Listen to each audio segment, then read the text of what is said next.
Quero agradecer a presença de vocês, desejar boas-vindas para quem está participando de uma atividade da Escola do Olhar pela primeira vez. Esse é o terceiro curso de História da Arte, que é uma programação anual da escola. Todo ano nós temos um curso nesse formato, com entre 5 e 4 aulas, que dialogam ou que pensam questões das exposições em cartaz no museu. Esse ano nós estamos contemplando o tema do Rio de Janeiro, por conta da programação, do olhar e das reflexões em torno dos 450 anos da cidade. Então, o tema do curso é No Rio, sobre o Rio e para o Rio. E são aulas distintas, né? Aulas que se complementam, que conversam, mas que podem ser vistas separadamente, discutindo aspectos presentes em como as exposições que temos agora estão pensando a questão da história e do imaginário da cidade.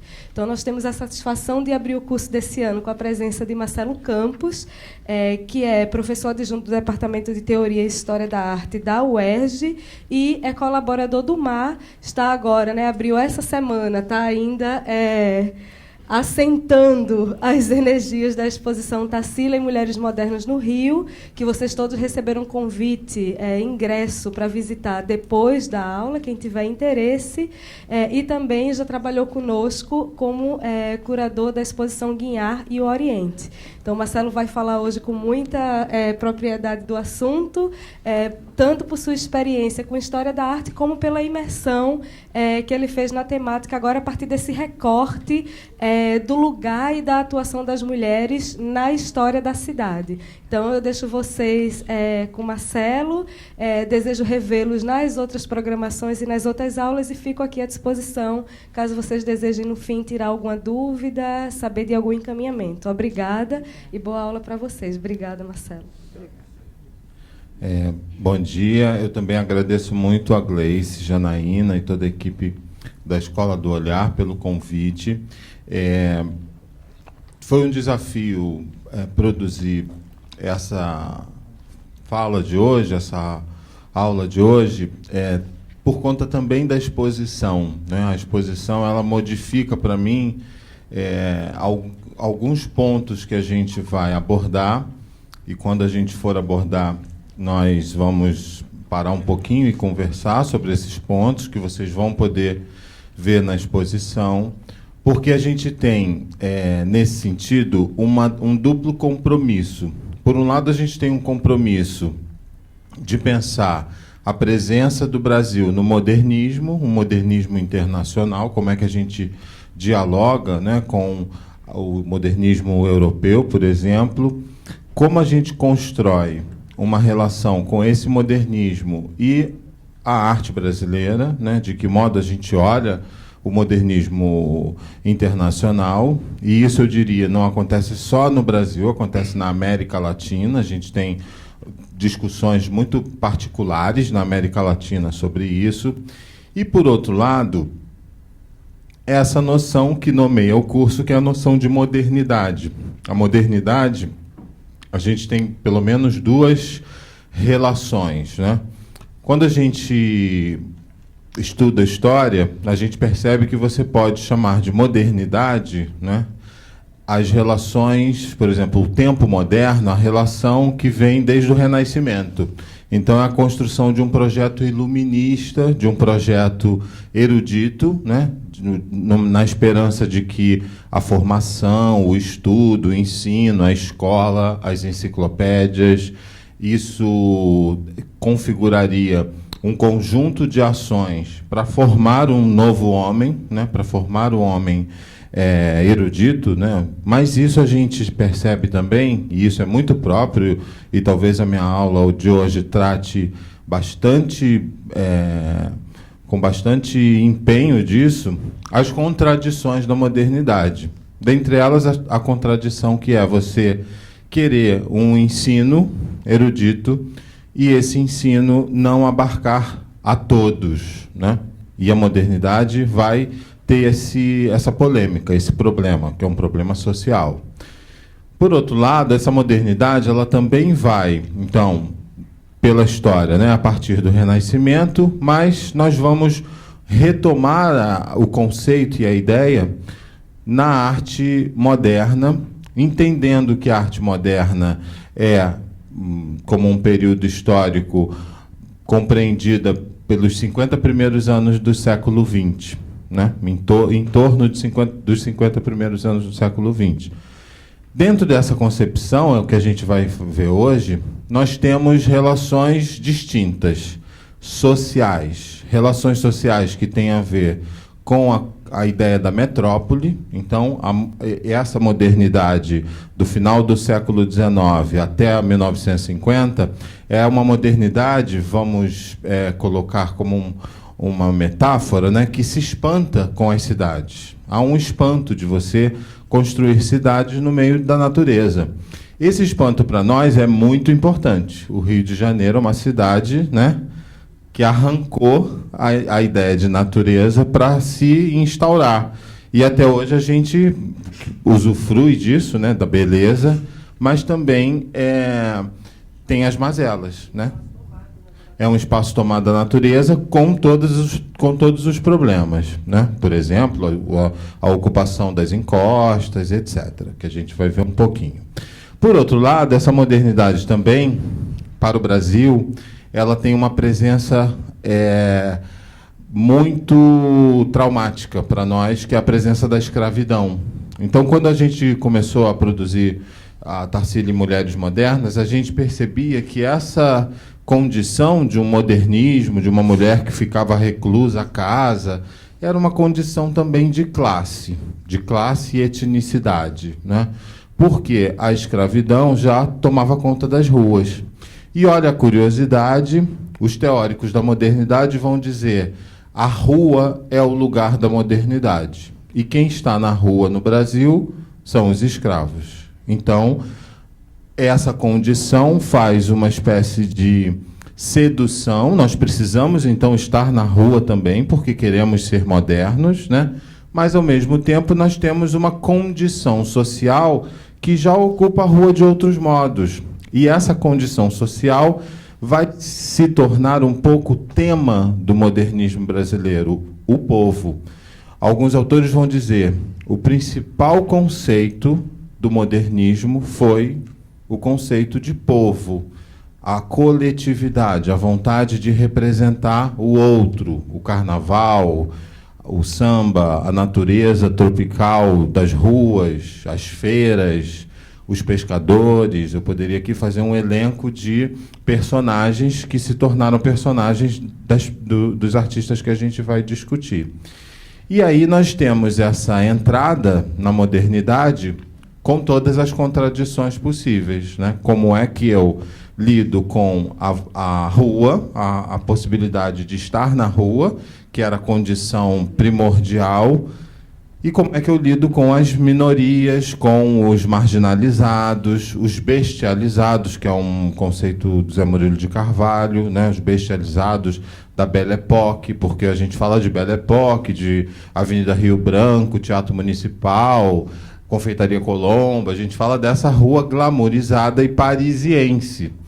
Mas os cortiços também vão configurar uma outra condição, uma outra natureza, e por isso estar aqui no Mar falando sobre isso é, de fato, importante, refletir sobre essa questão. E aqui a questão já se coloca de outra maneira, né? O que eu estou dizendo? De certo modo, nós ainda vivemos uma...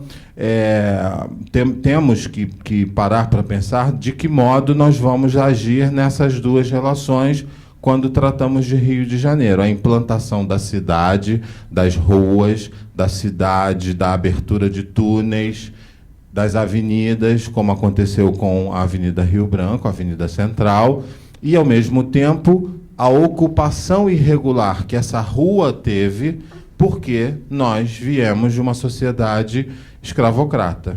Então, nesta contradição, a modernidade surge no Brasil, né?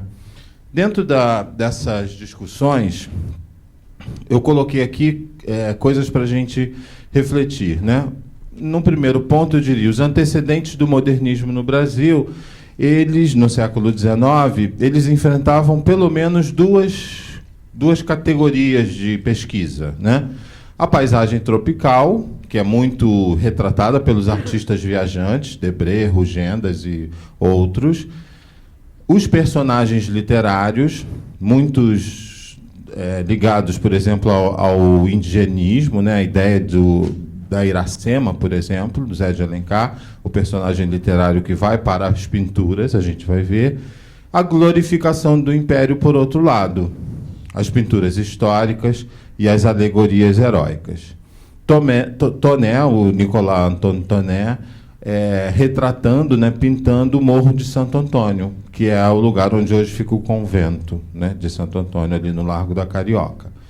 Uma pintura de 1816, Zé Medeiros e a personagem literária, Iracema, né?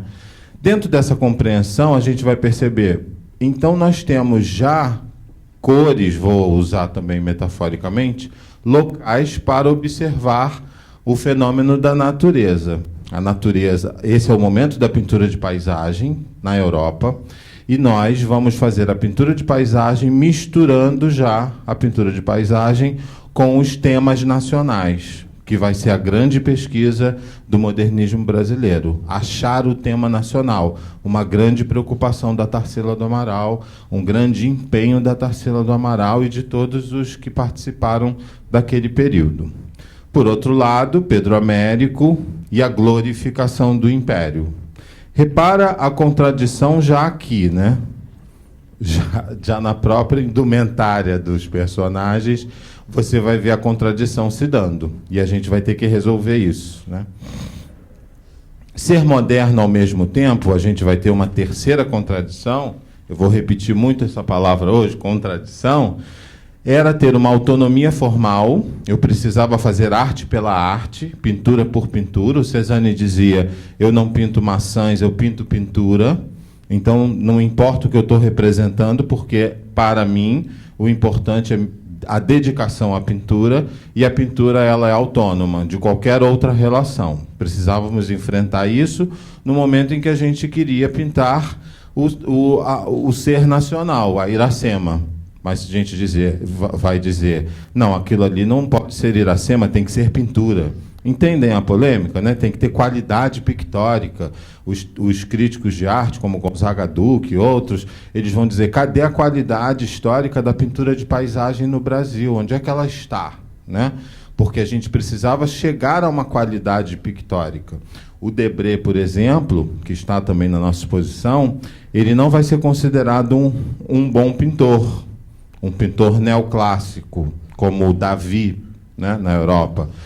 Ele vai ser considerado como pintor medíocre, mas ele faz um documento sobre o Brasil, o Rio de Janeiro, a escravidão, inigualável. Hoje a gente entende o Debré como artista, mas naquele momento ele foi uma espécie de fomentador, né? Um aglutinador. Ele funda a Escola Imperial de Artes aqui, né? Que hoje é a Escola de Belas Artes. Ele é professor, ele organiza a primeira exposição do Brasil. O Debré é esse personagem. E como pintor, na pintura tradicional, ele não correspondia às expectativas europeias. O Davi era o seu fantasma, né, na Europa.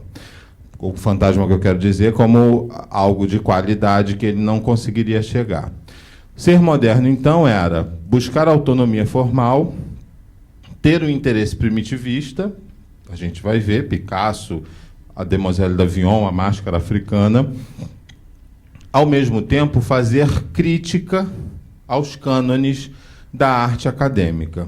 E aí a gente diz, coitado de nós que precisávamos formar uma escola de arte e criticá-la ao mesmo tempo, né? Você tem, sei lá, 20 anos de escola de arte e você já começa a ter pinturas criticando a perspectiva linear.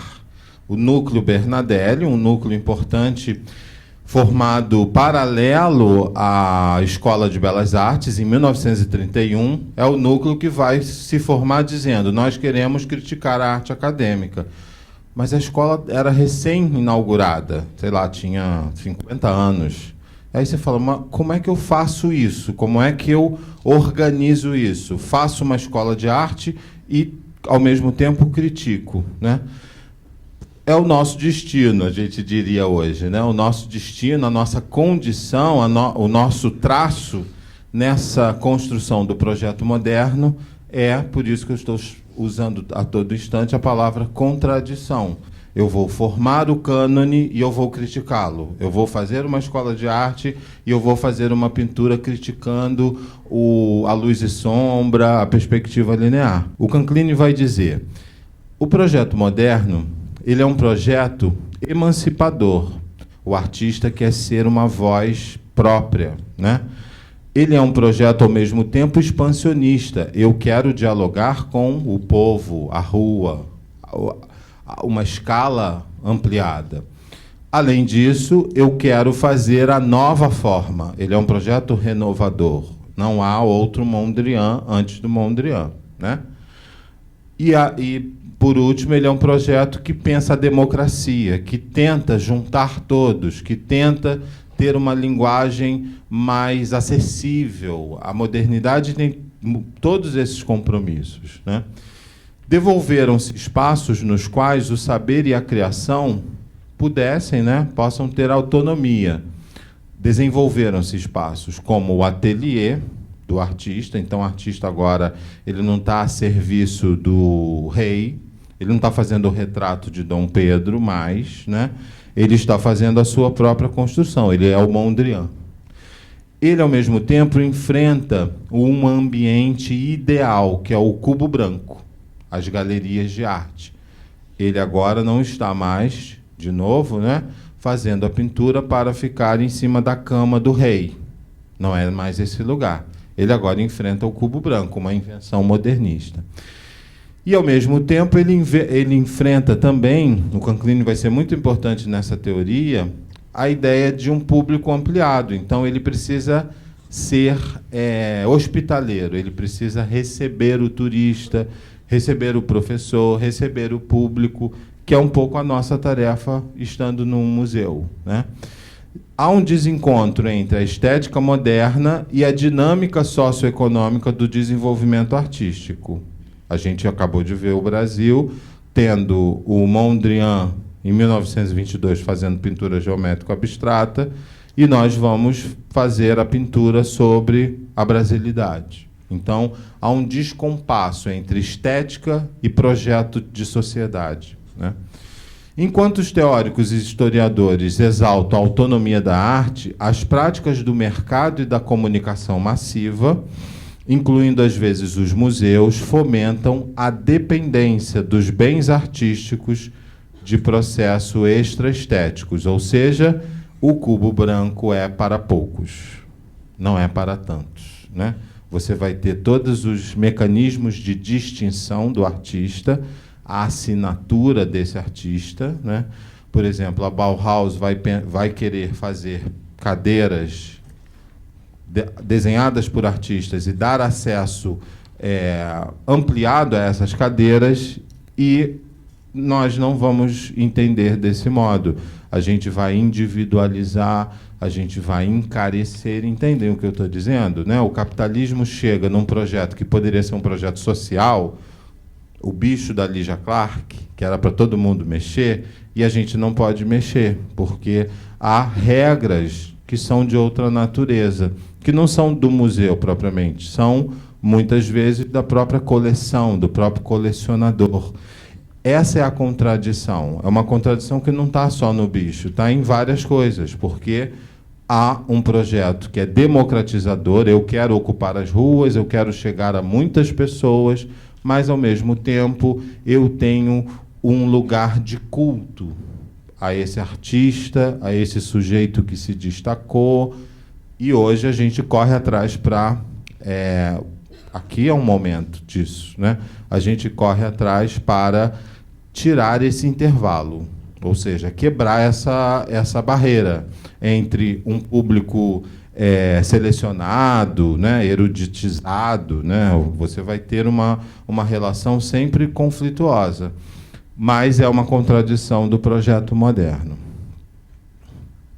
O Canclini, que é bastante polêmico, vai dizer: será que a modernidade é uma causa perdida? Ou seja, desiste, porque isso é utopia, né? Fazer algo para o povo e, ao mesmo tempo, ter uma arte que discuta erudição, né? Ou é um projeto inconcluso, ou essa modernidade é uma modernidade que a gente ainda precisa se dedicar, esse intervalo entre um cubo branco e o povo, por exemplo, é algo que a gente precisa se dedicar ainda e concluir, e tentar fechar. Aqui, teóricos que vão estudar essa modernidade, o Habermas, o Andreas Huyssen e o Bourdieu, e cada um vai ter seu ponto de vista. O Habermas vai dizer, a respeito da arte, que devemos retomar e aprofundar o projeto moderno de experimentação autônoma. Ou seja, ele está dizendo, olha, chegar a um Mondrian não é brincadeira. Fazer uma pintura como Mondrian fez é coisa séria. Vamos retomar, vamos tentar buscar de novo esse lugar. O Andreas Huyssen vai criticar o Habermas e vai dizer, não, o Habermas está purificando a obra de arte para fazer esse lugar da autonomia. Ele está dizendo que essa experimentação pode abrir mão do público, pode abrir mão do diálogo, pode ser hermética, difícil, e, nesse sentido, ele está purificando a obra de arte. A modernidade, para o Huyssen, está sendo confundida entre razão e dominação, né? A ideia de um pintor que faz uma equação de pintura, uma pintura geométrica, abstrata como o Mondrian, e a ideia da dominação, de dizer, não, isso realmente é só para poucos, só para os escolhidos, só para quem estudou muito, ou coisa parecida. Uma terceira via é o Bourdieu, que vai dizer, à medida que são criados museus e galerias, as obras de arte são valorizadas sem as coações que lhes impunham o poder religioso ao encomendá-las para igrejas e o poder público para os palácios. Aqui o Bourdieu está dizendo, espera aí, vamos parar para pensar. Antes eu tinha que aceitar, obedecer à igreja e os reis, né? E os palácios. E agora eu não tenho mais esse patronato. A gente hoje poderia dizer, há outros, né? Ele muda de cara, mas há ainda alguns patronatos. De qualquer maneira, nós não podemos recuar da autonomia do artista. É algo que você não pode recuar. Você pode questionar outras coisas. Você pode questionar a ética de um trabalho, você pode questionar a relação social que ele vai fazer ou não vai fazer, o compromisso político. Tudo isso a gente pode questionar, o artista e a obra de arte, aos museus e galerias. Mas a gente não pode recuar da autonomia, né? Ou seja, eu não posso recuar da possibilidade da criação mais livre, e na tentativa de uma isenção.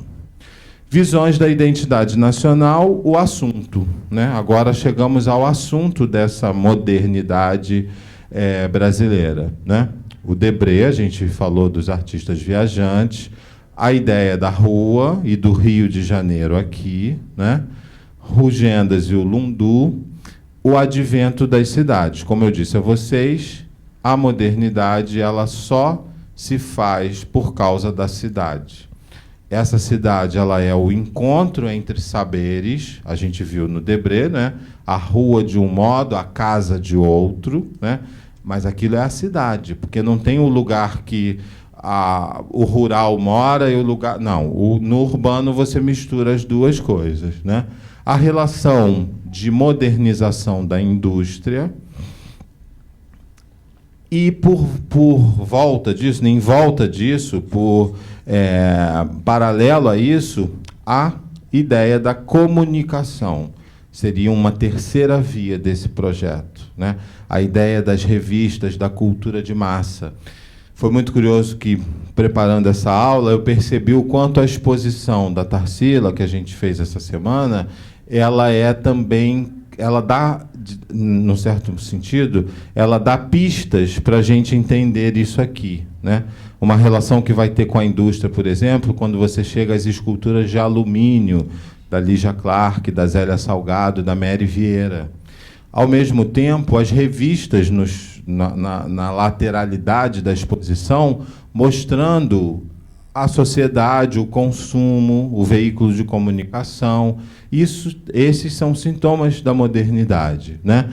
E aqui uma questão que é perceber, por exemplo, o teatro municipal como um teatro de estilo eclético, de mistura de estilos, ou aquilo já é uma condição do híbrido que será o nosso destino, né? Pegar um pouco de futurismo, um pouco de dadaísmo e de surrealismo e produzir uma Tarsila do Amaral, né? Ecletismo ou hibridismo seria uma proposta aqui de discussão e de relação. Nós tivemos esse compromisso, narrar a nação. Essa é uma frase de um teórico atual chamado Homi Bhabha, um teórico indiano, que vai dizer: não existe nação, só existe narração. Ou seja, a nação só existe quando ela é narrada. Você diz, o que é o Brasil? O Brasil é um lugar com a natureza tropical. Então, você está narrando o que é o Brasil. A importante teoria do Homi Bhabha é justamente essa, de dizer, não existe esse lugar que você busca. Esquece as origens. Olha para o discurso. Olha o que estão dizendo da nação, né? E, nesse sentido, a gente vai substituir a ideia de uma prática, por exemplo, uma festa popular, o modo específico de fazer uma escultura popular, a trama de cestos indígenas, a gente vai substituir como se esses fossem representantes da essência brasileira. E o projeto modernista fez isso, né? Disse, olha, o Brasil é assim, isso é o Brasil, né? Ele transformou a nação em narração. Aquele belo poema lá do Vinícius de Moraes vai dizer que a pátria ela é íntima, né? Determinar o que é o Brasil é uma tarefa impossível. O Brasil é uma fantasia construída, muito mais do que uma realidade vivida, né? É claro que nós vivenciamos o lugar, mas quando você destaca, você tira essa possibilidade da interação pessoal e você diz, não, o Brasil ele é uma pátria, ou ele é as casas da favela, por exemplo, da Tarsila do Amaral. Esse é o Brasil. E aí você tira essa condição, que seria uma condição de vivência, de experiência, e passa a ter uma condição de fantasia construída, né? Ela existe, mas por que você selecionou aquilo e não aquilo outro, né? Por que você resolveu tratar da favela e não tratar de outra condição? Por que você omitiu os automóveis que passavam pelas ruas, né? Por que você omitiu as indústrias? Aonde estão essas imagens? O Homi Bhabha vai dizer que, na tentativa de escrever a nação, os eventos cotidianos se transformam em adventos do memorável. O cotidiano vivenciado, aquele simples bonde que vem de Cascadura, cheio de gente fantasiada, de homens vestidos de mulher, ele vira um lugar de destaque na fotografia do Pierre Verger. Então, ele é apenas um evento cotidiano, ele é apenas um bonde no meio da folia, do carnaval, mas ele virou o advento memorável. Você olha e diz, olha como era o carnaval de 1940. E aí, quem está dizendo isso é o Pierre Verger. Aqui, né, ainda no século XIX, essas condições complexas que nós vivenciávamos na sociedade brasileira, né? A ideia de uma espécie de misticismo, né, da avó, a filha já produzindo a mestiçagem, né, na cor da pele, o marido português e o filho branco. Então, isto é um fato, né, que é um fato do positivismo, que era uma espécie de esperança de branqueamento da nação. E isso foi algo bastante impactante no final do século XIX, que a gente ainda bem desfez, passou o século XX desfazendo essa condição, essa espécie de esperança que, na verdade, é absolutamente dispensável para essa discussão, né? Chegamos à semana de 22. Na semana de 22, que acontece em São Paulo, os artistas participantes vinham da música, da literatura, Villa-Lobos, Mário Oswald de Andrade, da arquitetura e das artes plásticas, né? O Di Cavalcanti, Anita Malfatti, Brecheret, John Graz, Zina Aita. Na exposição de agora, a gente tem pinturas da Zina Aita e da Anita Malfatti. A semana de 22 vai ser um momento onde as características modernas vão ser buscadas. Nessas características modernas, a gente podia destacar essa cor anti-acadêmica, né? Fugindo do compromisso acadêmico, o expressionismo, a pincelada gestual. A Anita Malfatti é o principal exemplo disso, e ela vai enfrentar a crítica do Monteiro Lobato, por exemplo, né, que em 1917, sobre uma exposição da Anita Malfatti, vai fazer uma crítica à pintura dela, né, dizendo que aquilo parecia um misticismo, né, ou uma paranoia, né, ou ela ficou louca, ou ela é mística demais para fazer essas imagens tão subjetivadas, expressivas, né? A ideia da geometria, que já vai aparecer, a valorização igualitária do fundo e da figura na quebra da perspectiva linear, né? A lição do Mondrian aparece um pouco na Negra, da Tarsila. Aqui a gente vai ter particularidades, a valorização dos temas nacionais, uma junção de estilos artísticos vindos da Europa. Você vai ter um pouco de surrealismo, um pouco de dadaísmo, um pouco de cubismo, como se fosse uma possibilidade híbrida. Pensem sempre nisso, né? Não como algo menor, mas ao contrário. Olha, a América Latina te oferece o híbrido, ela te devolve aquilo que você trouxe e me ofereceu. A antropofagia é isso, né? A tentativa de devolução das referências.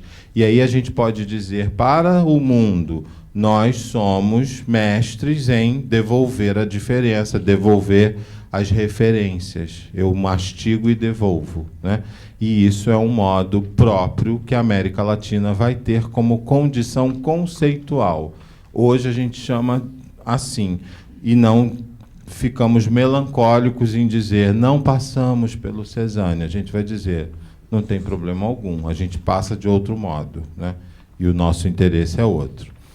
O cartaz da semana, produzido pelo Di Cavalcanti, e o Di Cavalcanti da semana de 22, que era esse, não era o Di Cavalcanti das morenas nas sacadas de Salvador, né? Das sacadas dos sobrados coloniais, né? O Di Cavalcanti vinha, então, desse lugar da comunicação, da cultura de massa, das revistas. Ele produzia as ilustrações, muito à la Paris, né? Então é esse traço nouveau, parisiense, e depois vai buscar, como todos os outros, o tema nacional, assim como a Tarsila chega depois. A Tarsila não participa da semana de 22, porque está em Paris. Quem participa da semana é a Anita Malfatti e a Zina Aita, e ela, em crise, fica para saber o que ela pinta, qual é de que lugar ela vai olhar para o Brasil, né? Anita Malfatti, que vai produzir estas lições, que são, ao mesmo tempo, cubistas, né? Aquele corte que a gente viu na Demoiselle d'Avignon, de certa maneira, está aqui, né? 7 anos depois. Claro que a gente vai dizer também que esse grupo era um grupo da elite, então eles tinham pleno acesso a Paris e às revoluções artísticas. Não é à toa esse intervalo tão pequeno, né, entre a Demoiselle d'Avignon do Picasso e a Boba, por exemplo, da Anita Malfatti. Não é à toa essa influência tão rápida e direta. Lógico que esse grupo é um grupo de acesso a esses lugares, né, aos lugares da modernidade. A Mulher de Cabelos Verdes, que também está na nossa exposição, né, a Ventania, quer dizer, a Anita Malfatti vai ter essas lições cubistas, as lições expressionistas, antes, talvez, de todos, e com uma força muito evidente, né, das lições europeias da arte moderna, o que vai espantar um tradicionalista como Monteiro Lobato, né? Zina Aita, outra artista da nossa exposição, que vai trazer uma espécie de condição impressionista, essa imagem, né, toda dividida por pontilhados, como se fosse uma pintura do Seurat, por exemplo, né, o pontilhismo, que era um dos caminhos lá iniciais da arte moderna. Aí o Rio vai ter papel fundamental nessa condição. Fazendo essa aula, eu percebi cada vez mais a potência dos salões de arte para a discussão da arte moderna. A gente vai ter na Escola Nacional de Belas Artes, agora não mais Escola Imperial, né, Academia Imperial, nós vamos ter os salões de arte, e a gente vai ter o Salão de 31 como um salão, de certo modo. Se São Paulo teve a Semana de 22, nós teremos o Salão de 31 como salão de implementação das discussões da arte moderna no Brasil, de expansão, né, e afirmação. Nesse Salão de 31, já figuras importantes como o Lúcio Costa, né, que vai ocupar a direção da Escola de Belas Artes, da Escola Nacional de Belas Artes, de 30 a 31, vai produzir esse salão que foi revolucionário, e que vai, nesse sentido, pensar o ensino da arte no Brasil, abrindo esse ensino da arte à arte moderna, né? Até então, os salões eram dominados pelos artistas acadêmicos. A própria composição do júri já dá conta dessa condição, além do Lúcio Costa, Manuel Bandeira, Anita Malfatti, Portinari e Celso Antônio. Nesse mesmo ano de 31, é criado o Núcleo Bernadelli. O Núcleo Bernadelli, ele vai ser uma espécie de, vou brincar, tá? Parquilagem da Escola de Belas Artes, né? Ele vai ser um núcleo paralelo ao ensino tradicional, e ele vai ter um objetivo, que é discutir a arte moderna, ou seja, artistas que estavam recusados nos salões tradicionais estão ali no Núcleo Bernadelli produzindo, como é o caso, por exemplo, do Pansetti, né? Tarsila do Amaral, a nossa homenageada, né, na exposição. A Tarsila do Amaral, então, me perguntam muito, né, agora com a exposição, perguntam muito para a gente, para os curadores, eu, Paula, Natarage, por que a Tarsila, né? Por que vocês escolheram a Tarsila? Essa exposição da Tarsila, ela é, antes de tudo, pensada como uma exposição sobre as mulheres modernas no Rio. Modernismo, arte, e modernidade, revoluções sociais, né? A Tarsila, ela cumpre essa curva. Ela cumpre a curva que é a chegada da modernidade. Ela está em Paris, na Paris dos boulevards, das ruas, da ópera, né? Ela está lá naquele momento, como os artistas modernistas.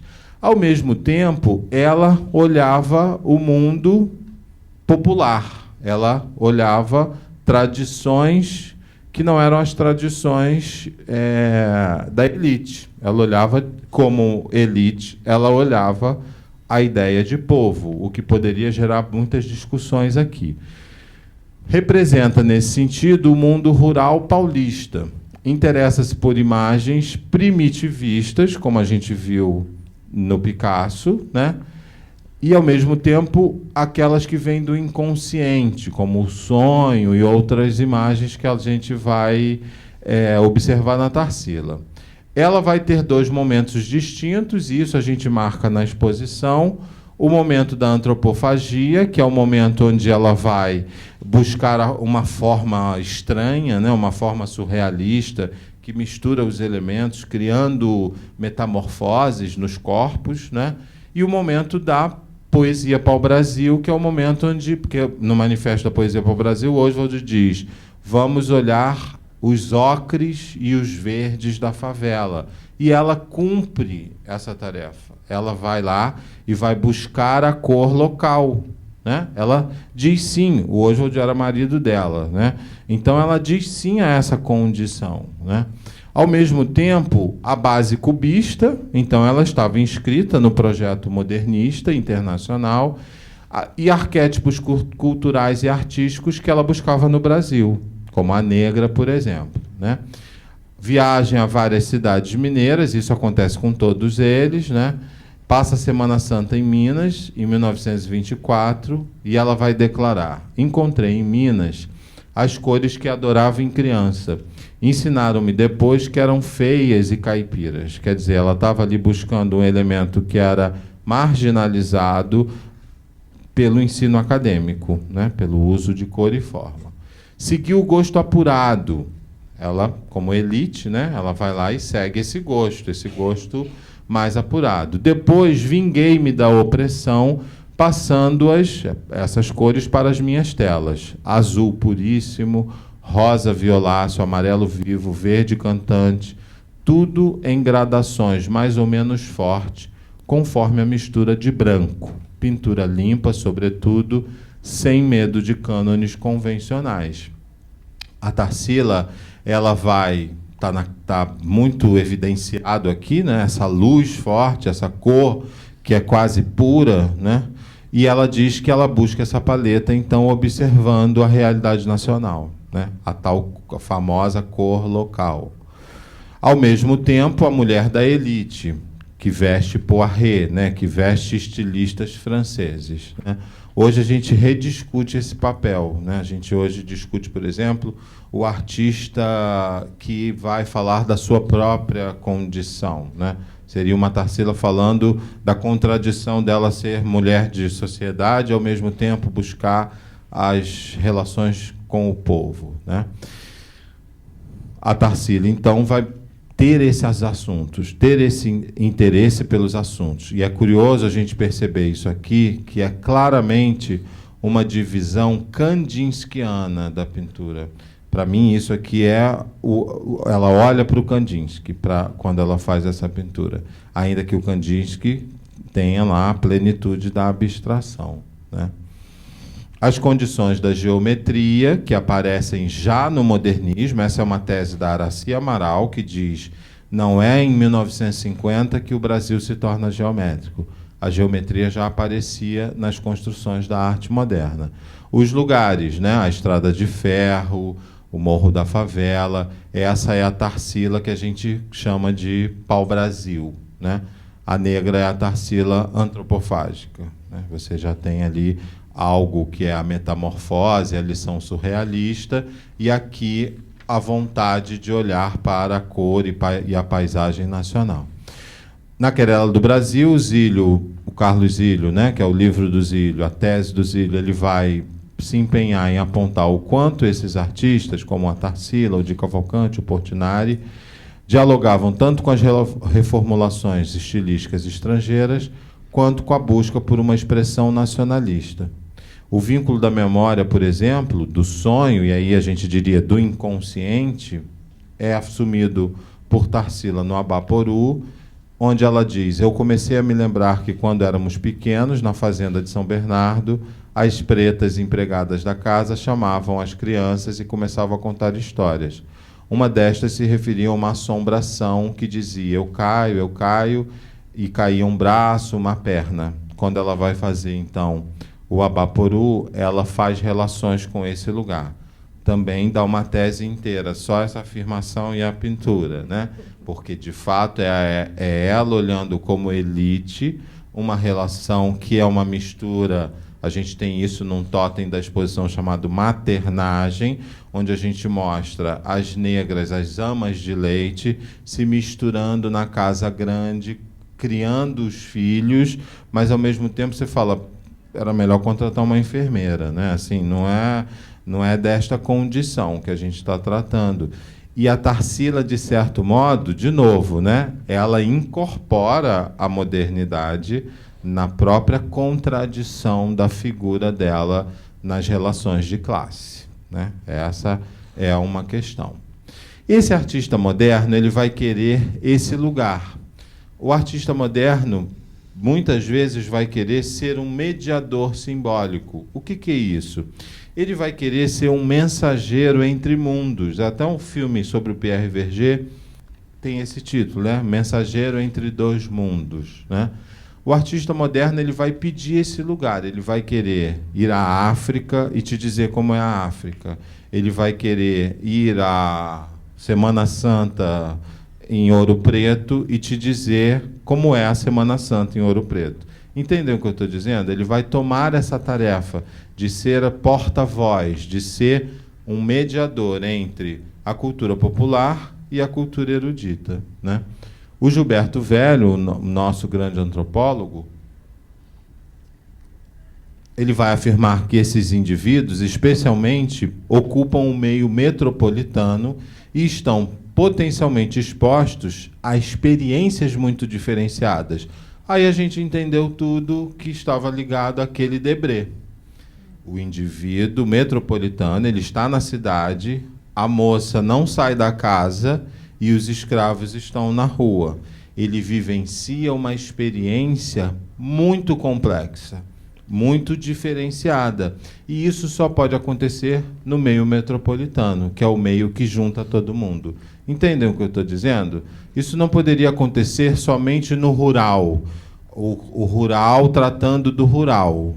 Isso não poderia acontecer somente na condição das senzalas, a senzala tratando da senzala, nem a casa grande tratando da casa grande. Isso só pode acontecer no momento em que você junta toda a complexidade disso. Os senhores de engenho, os escravos e, ainda assim, a ruralidade brasileira, né? Ao mesmo tempo, misturado a isso, a nossa condição religiosa.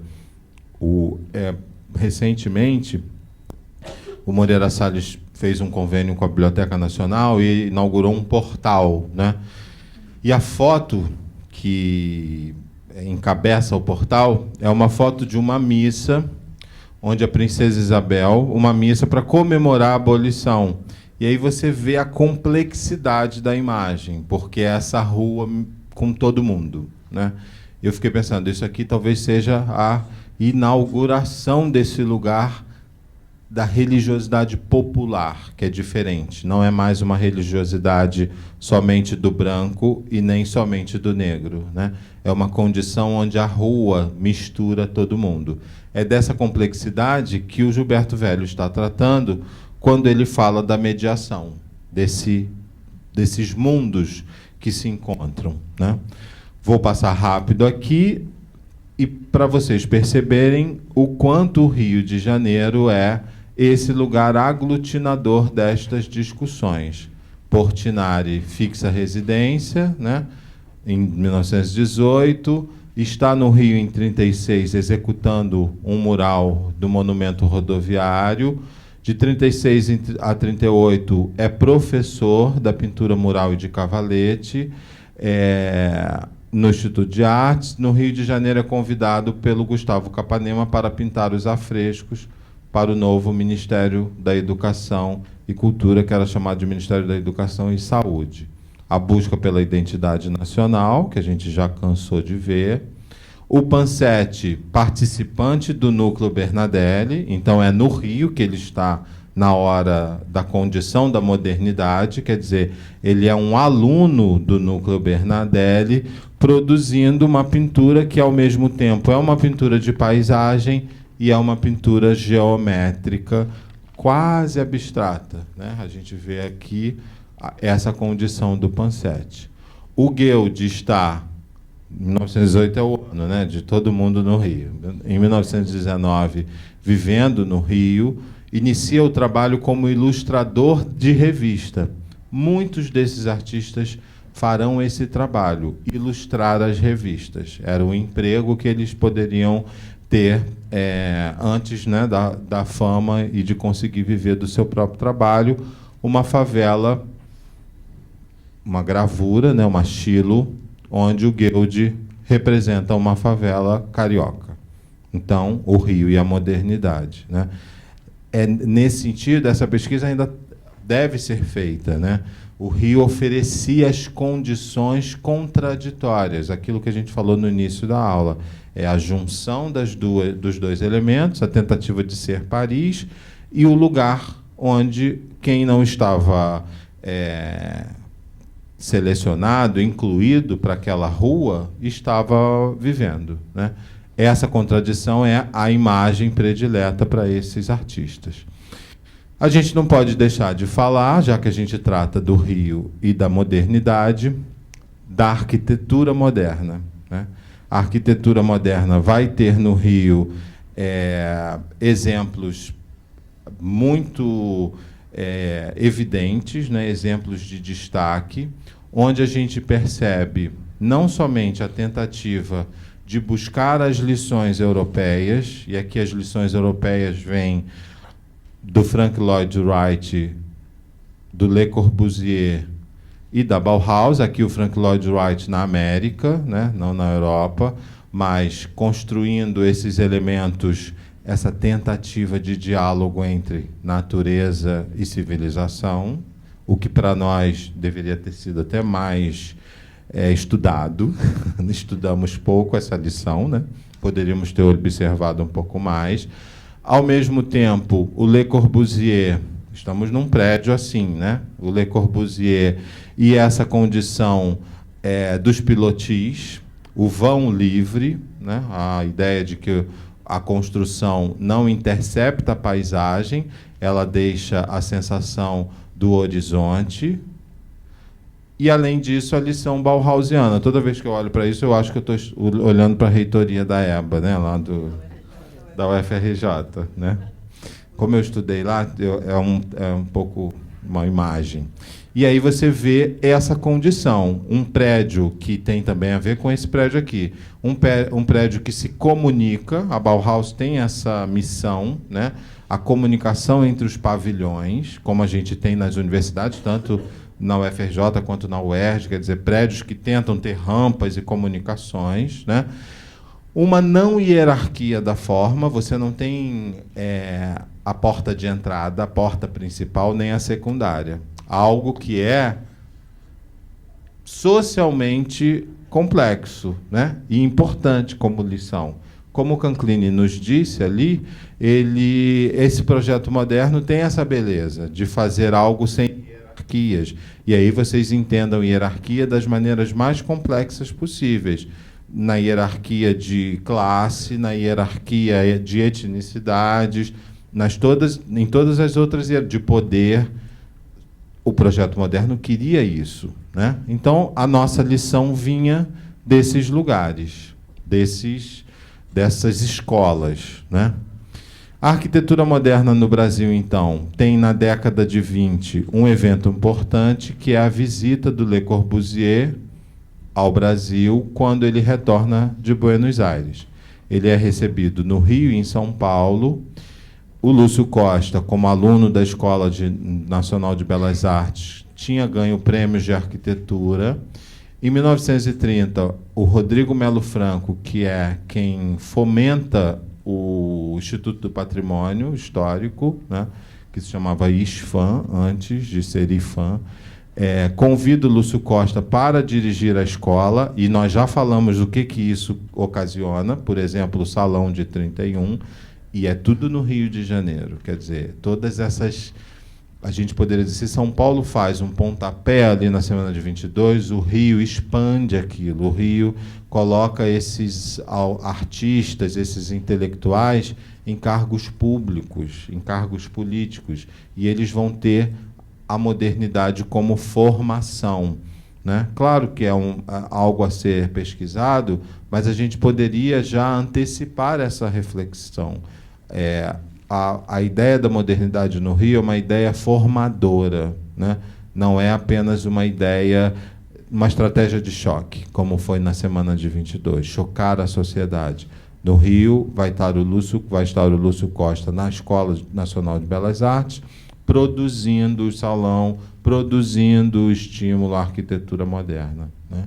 Dentro disso, então, né, há uma condição neocolonial, antes de predominarem os ensinamentos do Le Corbusier, e a arquitetura moderna no Brasil empreendia esses projetos neocoloniais. Nos projetos neocoloniais, os elementos decorativos são ressuscitados. Enquanto você vai ter a Vila Savoie do Le Corbusier sem nenhum mínimo de elemento decorativo, a gente vai ter, para a nossa arquitetura, a ideia dessas repetições, dessas relações do Brie-Soleil, que, de certa maneira, ou dos cobogós, que, de certa maneira, agora eu vou fazer um pulo, revisitam aquela condição que a gente viu no Debré dos Muxarabis. Então, você vai ter o Brie-Soleil revisitando esse lugar aqui. Entendem o que eu estou dizendo? Né? É um quebra-sol. E aí você tem a construção que é só do Brasil, né? Que é um problema brasileiro, a insolação do prédio, né?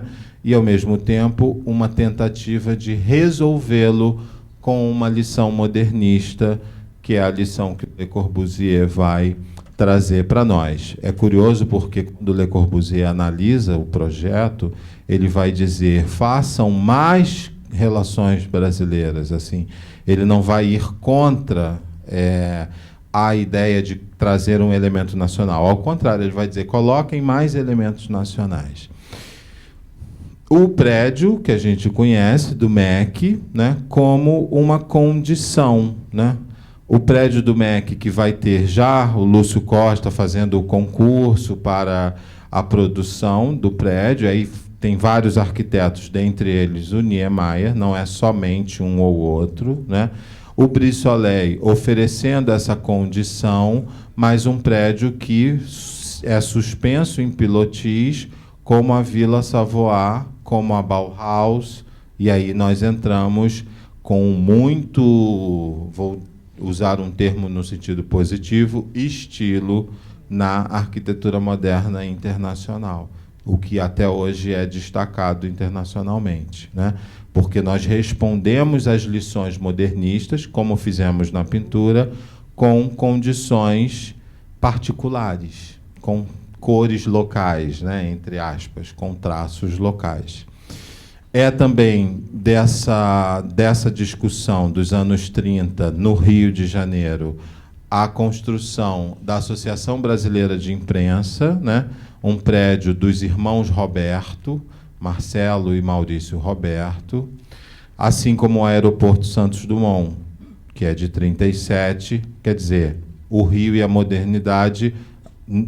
Pensar o Rio e a modernidade não pode, a gente não pode deixar de passar por esse lugar, porque essa vivência do moderno para nós não foi apenas uma vivência diretamente relacionada à Semana de 22 e à brasilidade da Semana de 22. A arquitetura moderna vai nos fornecer exemplares de destaque. Aqui a gente vai ter o Ride, né, o Alfonso Eduardo Ride, em 47, produzindo o conjunto do Pedregulho, né? E aí você vai ter uma condição que, ao mesmo tempo, algo dedicado a uma ampla situação arquitetônica, ou seja, eu não estou fazendo a casa para um sujeito, os tais conjuntos habitacionais são uma utopia da arquitetura modernista, que hoje tem vários pontos problemáticos, né?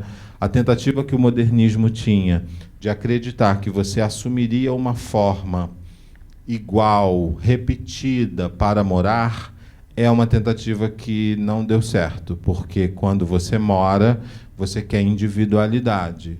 E na individualidade, a primeira grana que você tem, você bota a esquadria de alumínio, você tira aquela que foi produzida, e aí a síndica do prédio tem que ir lá te chamar para tirar e voltar a condição original. Isto é uma encruzilhada do projeto moderno na arquitetura. A sensação é a sensação que a gente começou a aula hoje dizendo.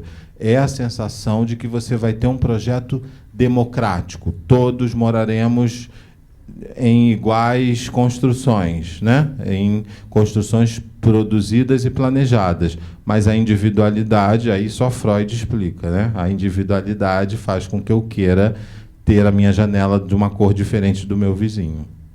E a modernidade, nesse sentido, vai ter suas condições questionadas, né? O Museu de Arte Moderna, que tem essa ampla, olha aqui, quanto tempo, né?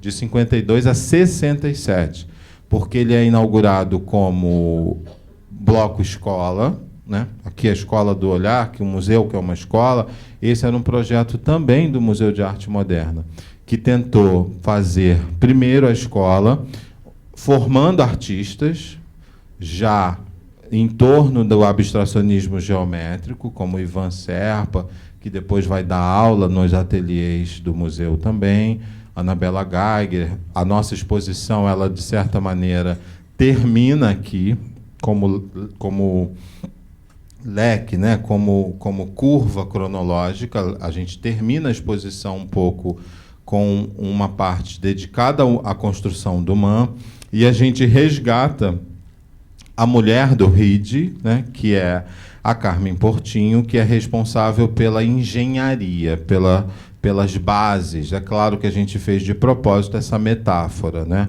A mulher responsável pelas colunas do museu. E ela está na exposição com fotos e com imagens da construção desse lugar, né? Aqui, só para comparação, não é o Rio, é Belo Horizonte, mas nos anos 40, esse desenho moderno do Niemeyer. Muitos vão dizer que é o melhor projeto do Niemeyer, por tudo, né? Pela escala, pelo respeito à natureza no entorno. Nesse sentido, a gente vai terminar um pouco com essa discussão, né? Então, qual foi o final da história, né? Onde a gente vai dialogar com a modernidade, o Rio, e onde nós conseguimos chegar nessa discussão. Nós conseguimos chegar nessa discussão um pouco pensando nesse lugar aqui, ó, a implementação da arte abstrata no país, né? Nesse lugar, a gente vai dizer, assumindo a tese da Aracy Amaral, que as especulações abstrato-geométricas já aconteciam, como a gente viu aqui, né? Então, eu já tenho abstração geométrica, por exemplo, na Negra. Essa pintura está na exposição, é uma Tarsila do Amaral plenamente geométrica, porém não tanto abstrata, né? Porque ela vai simular uma paisagem. Repara, agora, falando aqui e vendo o que a gente viu, vem uma outra condição que a gente viu no início, né? Aquela presença da paisagem no século XIX e a possibilidade de chegar em 1929 uma Tarsila fazendo uma paisagem geométrica, né? E aí passa por tudo, passa pelo onírico, pelo surreal, pelo sonho, pelo Freud, para a gente chegar nessa pintura. Quantos anos, quantas complexidades se passaram para a gente conseguir fazer uma pintura como essa, né? O Vicente do Rego Monteiro, que vai olhar a condição geométrica da forma, mas não vai se desprender da representação figurativa, né?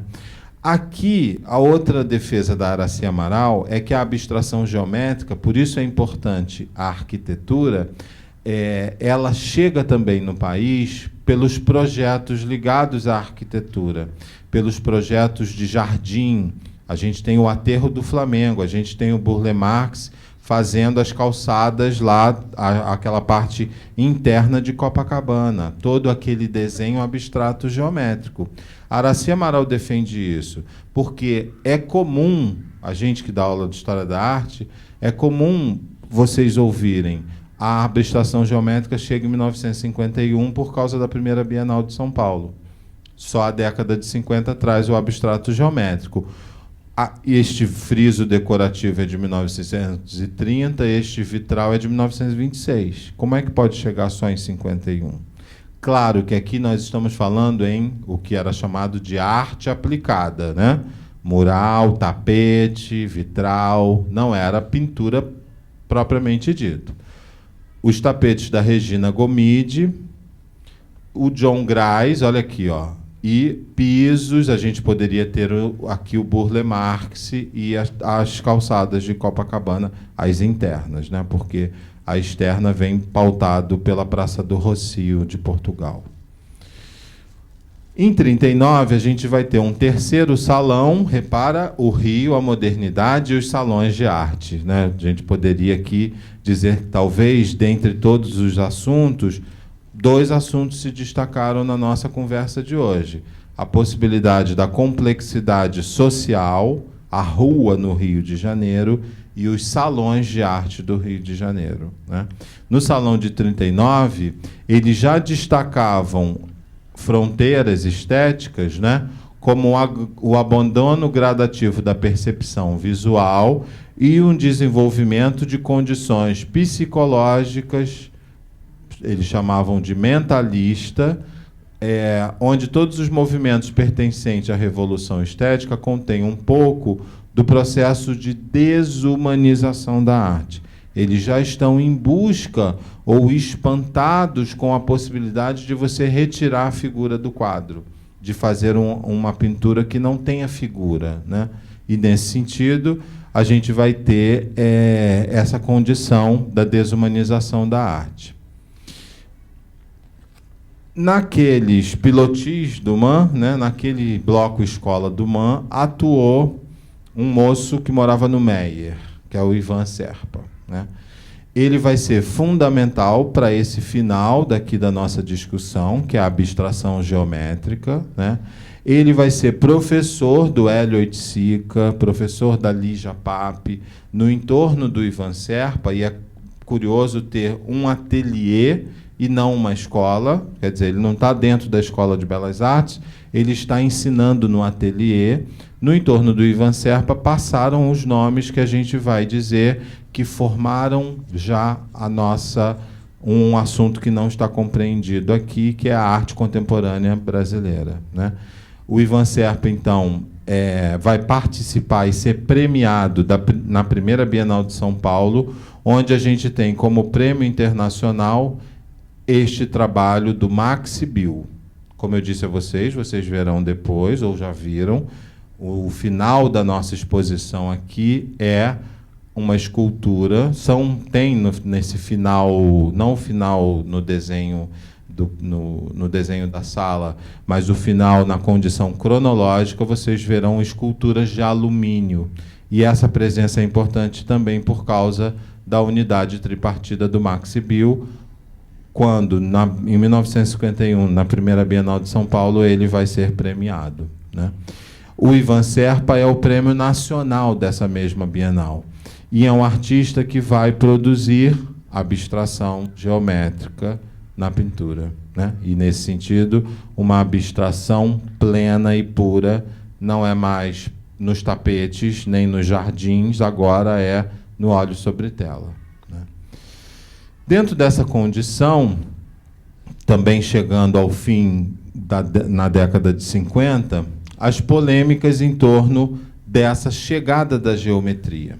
Eu sempre gosto de ressaltar uma coisa, assim, que não é para desfazer desses 2 grandes pensadores do Brasil, mas a abstração plena, a abstração, por exemplo, kandinskiana, ela não chega no Brasil porque o Villa-Lobos e o Mário de Andrade, por exemplo, eles escreviam dizendo que ser abstrato era ser alienado.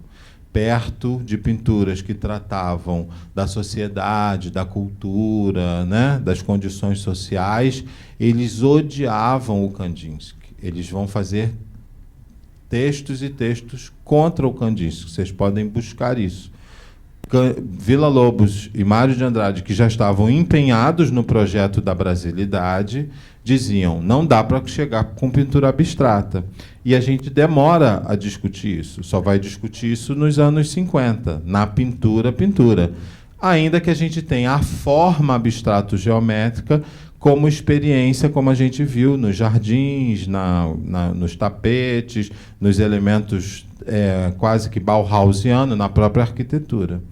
O projeto modernista não aceitou pinturas abstratas geométricas, porque achavam que aquilo não era discutir realidade nacional, né?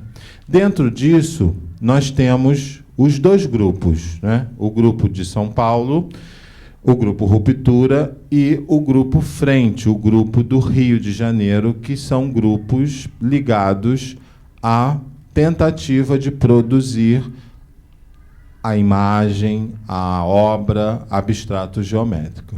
No manifesto do Grupo Ruptura, eles vão dizer não ao que é antigo, a ideia da representação da sociedade. No Grupo Frente, nós vamos ter Aloysio Carvão, Lígia Clark, Lígia Pape. Essas mulheres estão também aqui na exposição. Como eu disse a vocês, o Maxi Bill é premiado, né, na primeira Bienal de São Paulo. E aqui a gente tem os fundadores desse grupo, Hélio Oiticica, Palatinic. Aqui, exemplos de imagens. Eu quis terminar um pouco assim, porque vocês verão um dos corredores lá da nossa exposição com imagens próximas a essas, produzidas, por exemplo, pela Lígia Clark, pela Lígia Pape, mulheres, Zélia Salgado, mulheres que estão, nesse momento, discutindo a abstração geométrica. Esse é o Aloysio Carvão, o Décio Vieira, uma Lígia Clark que está na exposição. Então, a gente percebe, de certo modo, os influxos, né? As discussões no entorno dessas imagens. Estávamos querendo um outro lugar para pensar na identidade nacional, estávamos querendo buscar uma discussão internacional, universal, e a abstração geométrica era esse lugar. Lígia Pape, que também está na nossa exposição com 2 obras, Hélio Oiticica, Weissmann, Palatinic. E aí, para mim, a barbada, né? Assim, aquilo que você não sabe encaixar e que nós fizemos questão de colocar também aqui. Desse Grupo Frente, participou uma artista nascida no Piauí, chamada Elisa Martins da Silveira. Uma artista naif, de representação figurativa, do lado disso, ou disso, ou disso. Isto aqui já mostra o interesse desse grupo por questões outras. Há uma briga que eu não vou repetir, porque todo mundo fala disso, que é a briga entre São Paulo e Rio, no entorno dessa. É o Corinthians e Flamengo, né, da arte contemporânea, no entorno dessa discussão, principalmente porque o Grupo Frente apresentava relações que o Grupo Ruptura não entendia. Como ter uma pintora popular dentro de uma exposição que é uma exposição de arte abstrato geométrica. E aí eles diziam, mas espera aí, isso aqui é abstrato geométrico, de certo modo, né? Toda a configuração é figurativa, mas quem faz isso aqui, entre isso e um trabalho do Serpa, tem uma grande proximidade, ó, até na cor, né? Ela foi aluna do Ivan Serpa. E o Ivan Serpa, obviamente, consegue genialmente oferecer lições de geometria e abstração para uma pintora que quer fazer uma pintura popular, né? Naif. E isso é uma condição de muita importância, porque quando a gente vai discutir o neoconcretismo, né, que é a leitura carioca, sim, né, é a condição carioca de responder a essa polêmica, de dizer por que vocês estão abrindo tanto o campo, colocando Elisa Martins da Silveira numa exposição de pinturas abstratas geométricas, por que vocês estão tão interessados no corpo, na realidade brasileira? E aí eles vão dizer, não, o nosso interesse é esse, é mais sensorial do que o de vocês, a gente acha vocês muito dogmáticos, muito racionalistas, e nós não estamos mais interessados em ser concretista. A gente quer fazer outra coisa. E aí o movimento neoconcreto vai trazer a participação do espectador.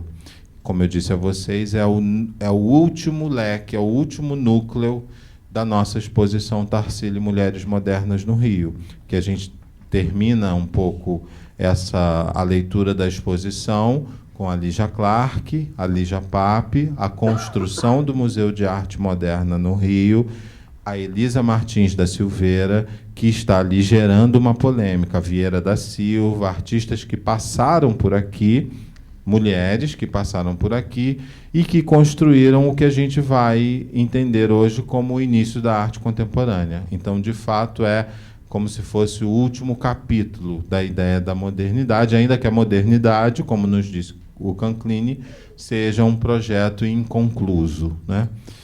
Dentro disso, nós estávamos na participação do espectador. Então, os poemas, por exemplo, do Ferreira Goulart, onde você desdobra as folhas para poder achar as palavras, um trabalho do Goulart de 59, O Bicho, da Lígia Clark, que está na exposição.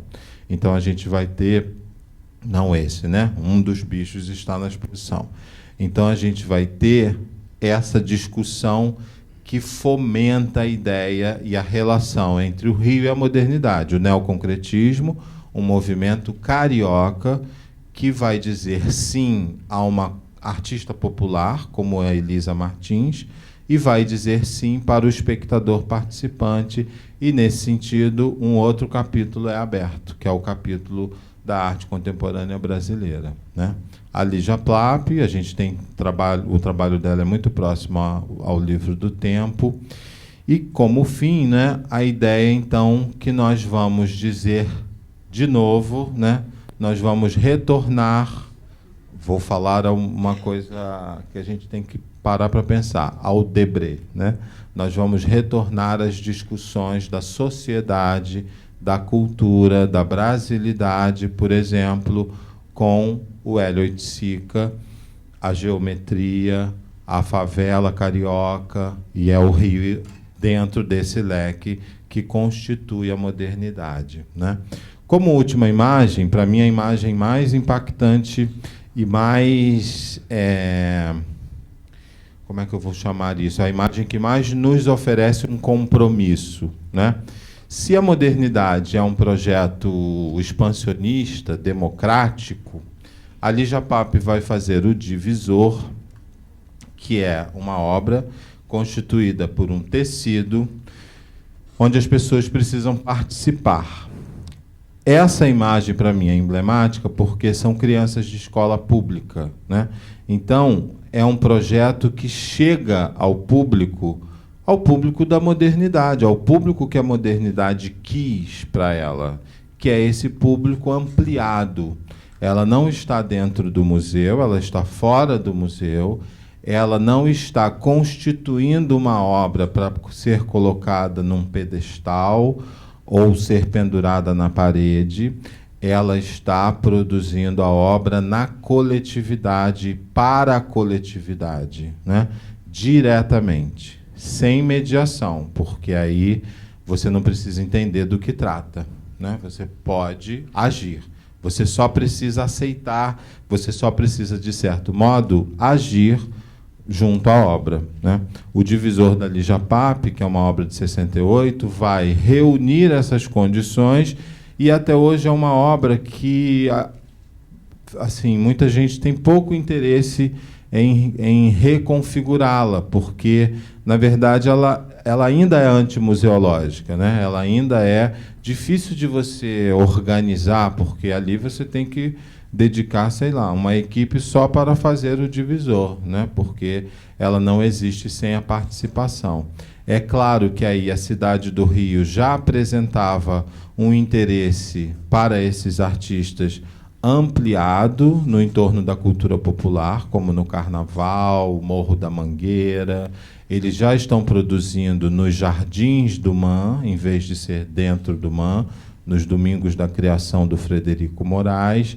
E aí eles vão colocar essa batata quente nas nossas mãos, que é, para mim, algo complexo até hoje. Como agir para um projeto democratizador, que é o projeto da modernidade, dentro de uma cidade contraditória, como é a nossa cidade do Rio, que, de certo modo, inaugura uma condição de observação da modernidade. Nós éramos capital quando a modernidade foi implantada, uma capital cheia de contradições. Contradições que, para mim, a obra de arte pode, não estou dizendo que ela resolva, ela pode se dedicar a elas E essa é uma imagem, uma obra onde a Lígia Pape se dedicou a pensar essas relações.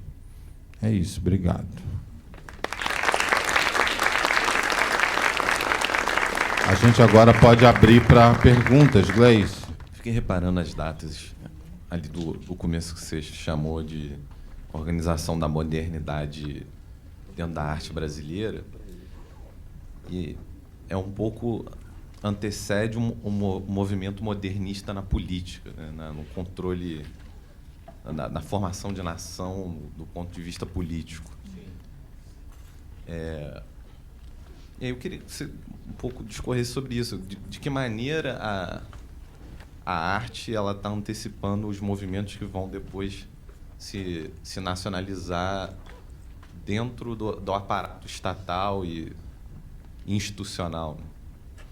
É super importante, né, essa discussão, porque, na verdade, a gente mostrou a Bauhaus. E a Bauhaus, como projeto democratizador e expansionista, ela vai estimular o MEC.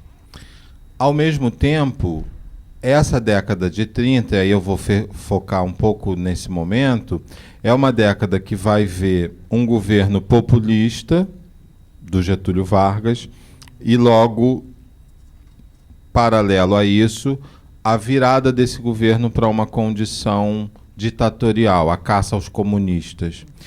Todos eles passaram por isso. Portinari, Jorge Amado, todos foram perseguidos. Nise da Silveira, a gente tem aí na exposição a ficha criminal da Nise da Silveira, né? Então, a Pagu está na exposição, Olga Benário. Quer dizer, ao mesmo tempo que a gente tinha uma vontade de revolução estética, você vai ter também na Bauhaus, por exemplo, uma espécie de recusa de um governo que quer ser totalitário. Não tem como você conciliar um prédio que não tem porta de entrada com um governo totalitário. Então, eles passaram por isso. A caça aos comunistas seria, para a gente não avançar, por exemplo, chegar na ditadura militar, antes ainda, pensando ainda na modernidade, esse vai ser um momento, né, de luta que vai ser, de certo modo, vai ter uma tentativa de corte. Falar do povo incomodava o governo totalitário se não fosse com o esquema, o desenho desse governo. Qual é a relação que sobra disso, que para nós é um desafio até hoje? Quando a gente fala de folclore, por exemplo, o Vargas ditatorial é o momento de maior estímulo ao folclore. É o momento onde você faz o Museu do Folclore, né? E nesse momento você para para pensar, do tipo, como é que o cara é ditador e valoriza o povo, mas aí ele não valoriza o povo. Ele valoriza, e isso vai ser um discurso usado, trazido pelo que a gente discutiu, a brasilidade, mas ele vai querer, no governo ditatorial, usar a brasilidade como se fosse uma tentativa de calar a extensão temporal de algo que está ligado ao povo. O que eu estou dizendo? Para um governo ditatorial, é melhor que o povo faça uma manifestação ancestral do que vá para a rua lutar pelos direitos do trabalhador. Então você vai ver esses governos, essa política, não cabendo nessa discussão. Ao mesmo tempo, também é da política que o Mário de Andrade, o Villa-Lobos, vão tirar o projeto de expansão do modernismo. O Mário de Andrade vai ser secretário de Cultura, né? Então ele vai fazer as viagens folclóricas. Repara, duas condições muito diferentes, a vontade do Vargas em calar, por exemplo, imagens do trabalho, para ninguém ficar exigindo direitos, né? O trabalhador na fábrica, uma pintura da Tarsila, por exemplo, né? Que é a pintura que ela dedica aos trabalhadores. Aquilo para um governo ditatorial não cabia, mas o folclore cabia. Para o projeto modernista, você tinha o povo, como o Portinari, com as mãos calejadas. E isso, para a ditadura Vargas, não era uma imagem tão bem vista. Olha a contradição. O mesmo Vargas que caça é o Vargas que vai ser elevado, né, pelo povo a uma condição. E mais vezes o mesmo artista vai passar por esses dois momentos. No momento ele vai ser perseguido, no outro momento, espertamente, eles vão dizer, não, vamos valorizar a cultura popular, porque isso aí é menos perigoso, né? É menos revolucionário do que as passeatas ou coisa parecida. Então, nesse sentido, a relação entre modernidade e política, assim como todas as outras, será uma relação contraditória.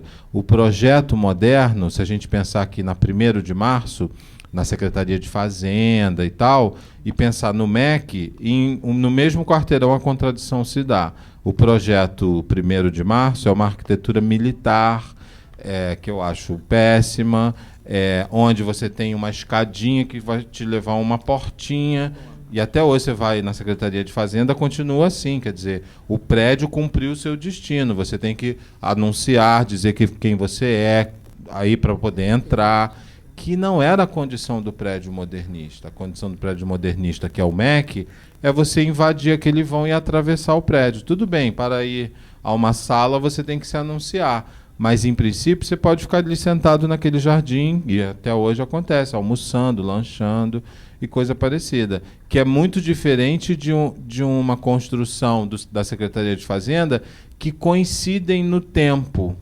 Então, são credos distintos, né? Um credo político que diz vamos dar acesso a todo mundo e o outro que diz não, vamos fechar a porta, vamos fazer a porta principal, vamos separar quem entra porque é perigoso. Só esse exemplo é interessante, porque talvez não seja por acaso que o MEC seja mais aberto e a Fazenda mais... Exatamente. O Ministério do Trabalho também. Eu queria só te perguntar, como nos seus estudos de brasilidade e tal, você percebe também outro tipo de projeto de poder, por exemplo, não em relação, nesse caso, ao poder institucionalizado do Estado, mas dessa perspectiva do artista e da construção de uma história dessa modernidade que tem Rio e São Paulo como centro hegemônico, pensando nessa relação entre essa divisão daquilo que é folclore e daquilo que é uma perspectiva moderna de cultura, que seria onde os artistas se inserem. Claro. Né? Como que também as missões folclóricas e a prática desses artistas de mapear o folclore não é um processo de gerar uma história de uma distinção entre situações e grupos que ainda estariam numa condição pré-moderna, em contraposição aos grupos do Rio e São Paulo que aderem, assumem e começam a construir uma condição moderna de cultura. Também uma outra questão muito importante, né? A Gleice está comentando de uma condição que é você ver o folclore, né, como um assunto distanciado. Eu sou a Tarsila do Amaral, vivo numa fazenda, tomo água Perrier, visto vestidos franceses e olho o outro, né? É uma construção da alteridade aí, né? E no outro momento onde esse outro sou eu mesmo. Então eu vivi eu fui aquele que foi representado, por exemplo, pela Tarsila do Amaral. Eu sou o caipira, eu sou da ruralidade, não somente eu estou olhando de fora. Esse leque, então, né, de pesquisas folclóricas vai interessar hoje a vários artistas, e eu gosto sempre de pensar que a condição da pós-modernidade é uma condição crítica à condição da modernidade. Ou seja, se eu tenho hoje um trabalho que lida com a cultura popular, para mim, Gleice, o maior desafio é não saber, e eu acho um bom desafio, mas distinguir. Ou seja, se eu vejo uma expressão, vamos falar de um nome, assim, um Marep, né? Um artista do interior da Bahia, de Santo Antônio de Jesus, que olha os brinquedos populares, ele vivenciou aquilo, os brinquedos eram dele, né? Olha os brinquedos populares e vai fazer uma produção de arte contemporânea com brinquedos populares, ele, de certa maneira, funde as duas relações, que é diferente da Tarsila, né? A Tarsila, ela veste poiré e olha o caipira. O Marep, ele é o caipira e ele olha para aquilo que ele também é, né? Então ele vai tentar juntar as duas coisas. Enquanto na situação metropolitana, Rio e São Paulo, é engraçado, quando eu comecei a pesquisar arte, eu pesquisei no Nordeste, né? E nunca mais saí, né? Eu pesquisei em Salvador. Primeiro, meu primeiro contato com história da arte, com pesquisa de campo, com gravador, né? 94 isso, e eu lá em Salvador fazendo entrevista com os artistas.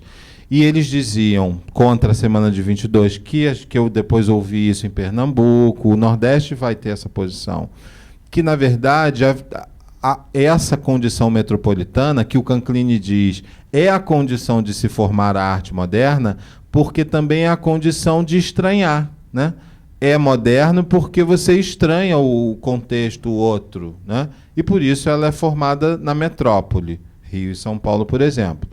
E no Nordeste, eu me lembro do Mário Cravo, o escultor, não, o pai do fotógrafo, dizendo para mim, a Semana de 22 não passou por aqui. Assim, isso, naquela época, a gente vivia aquilo que estava sendo dado ali, mas, ao mesmo tempo, a gente vivia e não aceitava tanto aquela voz, como se fosse alguém vendo de fora o folclore, né?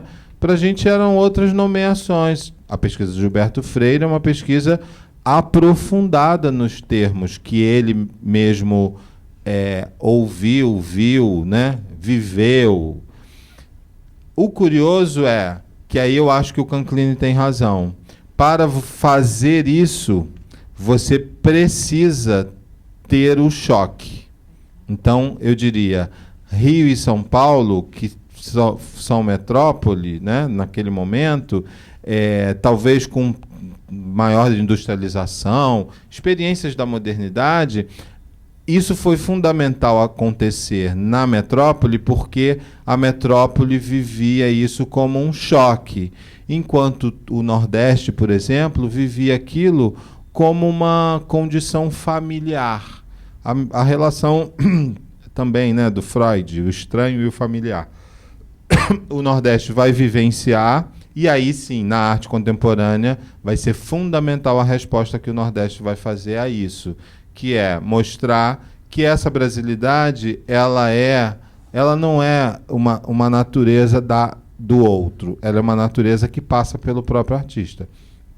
Se o Marep brincou com carrinhos de madeira, o afeto é dele. Se ele comeu algodão doce na praça, e ele faz um trabalho chamado Doce Céu de Santo Antônio, onde ele come o algodão doce como se fosse um gigante da fábula, né? Foi ele que comeu, quer dizer, não tem... E aí a contribuição é fundamental para essa brasilidade contemporânea, né? A brasilidade é vivenciada por mim. Ela não é algo que eu olho da minha janela, como é o caso da Tarsila do Amaral. Eu tenho uma dúvida com relação a isso, porque você colocou com muita ênfase quando você falou do Ivan Serpa, não foi? Sim. Alguém que veio do Meyer. Eu vi que você frisou. Como eu. Pausa. É porque eu vim do Meyer. Aí eu acho que... Entendi. Então o afeto é seu nesse caso. É um afeto meu. É um afeto meu. Seu. Fantástico. Mas quando você falou assim do Meyer, eu fiquei pensando nisso, né? Assim, será que é só uma condição de metrópole? Ou será que tem um bojo aí socioeconômico também muito forte? Vai ter um porque, bojo. assim, logo depois do Ivan Serpa, você vai ter artistas. A condição do subúrbio para a arte contemporânea, que também é algo que ninguém estudou ainda, né? É uma condição fundamental. O Gershman vir do Meyer não é à toa, porque depois você vai ter a tentativa de junção da cidade partida do Zuenir Ventura, né? O Rio como cidade partida, como bem decretou lá o Zuenir Ventura, e é verdade, ele vai começar a apresentar as tais pontes. Vou te dar 2 exemplos. O Hélio Oiticica trabalhou com o pai, Hélio Oiticica de Ipanema, né? Não era do Meyer. Ele trabalhou com o pai no Museu Nacional da Quinta e ele atravessava o túnel Rebouças para chegar. E ele dizia que nesse percurso ele refletia como se fosse a Tarsila saindo de Paris e chegando no interior de São Paulo. Mas era Ipanema, São Cristóvão só, né? Os artistas como Rubens Gerstmann vão fazer trabalhos em homenagem. Na outra palestra que eu dei aqui, que foi sobre o Rio e a arte contemporânea, eu mostrei essas imagens. Eles vão fazer homenagens ao 474, Jacaré-Ipanema, ao ônibus. Nós não vivenciamos isso, mas para aquele momento, a junção de subúrbio e Zona Sul, porque passamos os anos 50 tentando fazer uma condição cool, né, assim, jazzística da bossa nova, né? A praia, a Garota de Ipanema está aí também na exposição, Copacabana, Palace, quer dizer, a praia como esse lugar de distinção. A década de 60 vai cair de pau nesse lugar e vai dizer, não, a gente vai ter que juntar essa cidade. E o Ivan Serpa é o professor do Meia que vai ensinar Lígia, Hélio Oiticica, as criações geométrico-abstratas. Ele, em si, não vivencia a condição geográfica nas suas obras. Ele vivencia na vida, mas não nas suas obras. Ao mesmo tempo, ele é o professor dos que vão vivenciar. Então, o Hélio Oiticica vai subir o Morro da Mangueira. Não é à toa isso, para mim, né? Não é à toa essa configuração de uma geometria que se queria pura, universal, e logo depois de artistas que estão pintando o 474, o ônibus Jacaré-Ipanema. Quer dizer, a condição do subúrbio para o Rio é uma condição fundamental. Só a gente sabe o que é, né? Assim, a divisão da linha. Eu já conversei com amigos que não são do Rio e que não entendem que um lado da linha do trem é mais caro, o outro é mais barato. Eles acham aquilo tudo louco, assim, porque para eles é o mesmo bairro, né? Mas a gente sabe, por isso a própria entender a diferença da Penha para Vila da Penha é muito difícil. É difícil para um outro, né? De um lado do Meia para o outro lado, o Caxambi e a Dias da Cruz. É difícil para quem não é daqui. Mas essa cidade partida é uma teoria fundamental para entender esse rio, né? Que é um rio que não é o rio da Zona Sul. Né? É engraçado que na exposição vocês verão o rio da Zona Sul, porque o leque de tempo, né, é o leque da invenção de Copacabana. Então, esse era o lugar valorizado. Ao mesmo tempo, no subúrbio, em Madureira, você tem ainda as tias, né? Aquele lugar que vai ser o lugar da feijoada, do angu. O fotógrafo que a gente convidou, que é o Wilton Montenegro, eu falei, o lugar das feijoadas, que hoje ficou tudo cool também, né? Esse é o problema, né? A gente transforma tudo numa condição, né, meio elitizada ali. E aí o Wilton Montenegro, que fez as fotos da Ivone Lara, da Clara Nunes na Serrinha, com a vó Maria Joana, ele dizia, a feijoada, ele me disse isso, eu não sabia, ele dizia, a feijoada era um pouco mais íntima. Você, para chegar à feijoada, você tinha que ter mais intimidade. Para as festas populares ainda era o angu à baiana, o angu do Gomes aqui atrás, né, que a gente vivenciava nas ruas, né, o angu do Gomes eram carrocinhas e você comia aquilo na rua. Então, eu acho que esse é um detalhe que é um detalhe de virada desse momento da modernidade para o momento da pós-modernidade. E só pegando também carona no que ele falou e do que ela tinha falado também, quando você falou muito do papel estatal, mas ali em 20, 30, né? Aí você pegou até o, 37, 40, mais ou menos. Depois você não falou mais. Isso mudou alguma coisa de 40 para cá? Você não vê mais hoje expoentes, né, artísticos. Você teve um intelectual, o José Mindre, né? Enfim, foi secretário de Cultura em São Paulo nos anos 90, mas tirando ele, o Gilberto Gil foi ministro da Cultura, mas você não vê assim mais expoentes. Eu né? brinco que os governantes estão mal acompanhados hoje em dia, né? Estão com encostos, né, em vez de estar com secretários. Essa na Holanda ninguém sabe. Aí a gente pensa no Juscelino Kubitschek, para mim, né? Quer dizer, no entorno do projeto do Juscelino, você vai ter o Darcy Ribeiro, você vai ter o Vinícius de Moraes, o Vila Lobos, o Tom Jobim, novinho ainda. Esse é assim, a construção de governo, a construção estatal, que para mim é a que eu queria até hoje, né? Quer dizer, os intelectuais que não tinham ainda nenhum papel público, ou não sabiam direito como lidar, eles sabiam muito dos seus assuntos, né? E hoje é um político profissional, de certo modo, né? Então, acho que no entorno disso tem Juscelino Kubitschek. Eu me lembro, na curadoria, eu cheguei a selecionar, depois a gente tirou, uma imagem do Juscelino Kubitschek ouvindo a Rádio Nacional, com a família, né? Como era uma condição masculina, a gente estava evitando ali para não parecer mulher à sombra do homem. Então a gente evitou a foto. Mas são governantes completamente diferentes, que fizeram isso que a gente hoje viu, né? O Lúcio Costa vai ser o diretor da escola e aí é amigo do Rodrigo Melo Franco, que é o fundador do IFAM, que viaja com o Mário de Andrade. Na viagem tem Tarsila do Amaral. É de outra condição. Seria possível hoje? Óbvio que sim, porque nós continuamos com expoentes em todos os campos da arte. Nós fizemos o nosso papel, né, de manter essa discussão acalorada. Então, como eu disse a você, se a gente avançar um pouquinho nessa aula, a gente já chega na arte contemporânea e a discussão do subúrbio do Rio, e chega hoje à pergunta da Gleice, que são artistas, um Opa Vivará e tal, lidando com a cidade. A gente faz o nosso papel nas artes, né? Mas os governos não acompanham tanto. Eu pensei até que tivesse algum aspecto econômico nisso, que talvez os artistas hoje tenham o cubo branco aí mais disponível, enfim, se consuma mais arte, eles ganhassem mais dinheiro de outras formas. Porque quando você falou o negócio do Oswald de Andrade, você citou muito na questão do apoio econômico mesmo, né, a esses artistas, né? Sim. Você tem essa questão, quer dizer, eu acho que aí o desafio é de outra natureza, é o desafio de estar no museu. O MAR, particularmente, é um museu que discute muito esse lugar, o desafio de fazer uma crítica e estar, né?